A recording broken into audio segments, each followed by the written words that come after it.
আল্লাহ নেয়ামতের বর্ণনা করেন, শুকরিয়া করেন, কারণ আল্লাহ তাআলা আমাদের অনেককে ইয়াতিম বানায় নাই, আমাদেরকে ফরিয়াদি বানায় নাই। আমরা অনেকেই আছি, আমরা এখনো ইয়াতিম না, আমার আব্বা আম্মা এখনো বেঁচে আছেন, আমাদের অনেকের আব্বা আম্মা বেঁচে আছেন। ইয়াতিম মূলত ছোট অবস্থায় যদি বাবা মারা যায় তাকে আরবিতে ইয়াতিম বলে। তো আমরা অনেকেই তো ইয়াতিম না, আমরা অনেকেই তো অন্যের কাছে হাত পাতা লাগে না। তো আমরা ভালো আছি না? আমাদের দেখবেন যে প্রায় হিসাবটা হচ্ছে আমার কি নাই, আমাদের হিসাবটা কি কি নাই, কি যে আছে এটার হিসাব করে কুলানোও যাবে না। ঠিক যেই মুহূর্তে এখানে বসে আমরা এই চমৎকার ইফতারি নিয়ে বসে আছি, ঠিক একই মুহূর্তে দেখবেন হসপিটালের আইসিইউতে শুয়ে শুয়ে কাতরাচ্ছে অনেকে। ঠিক এই মুহূর্তে কিডনি ডায়ালিসিস চলতেছে, দেখছেন? কিডনি পেশেন্ট এদিকে ছিদ্র করে ব্লাড সব বের হয়ে রিফাইনিং হয়ে আরেক দিক দিয়ে ঢুকে, ওর চিৎকার শুনলে।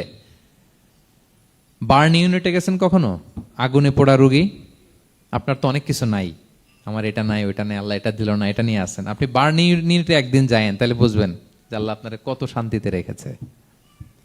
না খেয়ে কয় রাত কাটিয়েছি আমরা, বলেন তো? কত লোক বাড়ি ভাড়া পরিশোধ করতে পারে না, ঋণের বোঝায় জর্জরিত, দুরারোগ্য ব্যাধিতে আক্রান্ত, ক্যান্সারের লাস্ট স্টেজে। তাদের সাথে একটু দেখা করেন, ফোর্থ স্টেজে চলে আসছে ক্যান্সার পেশেন্ট।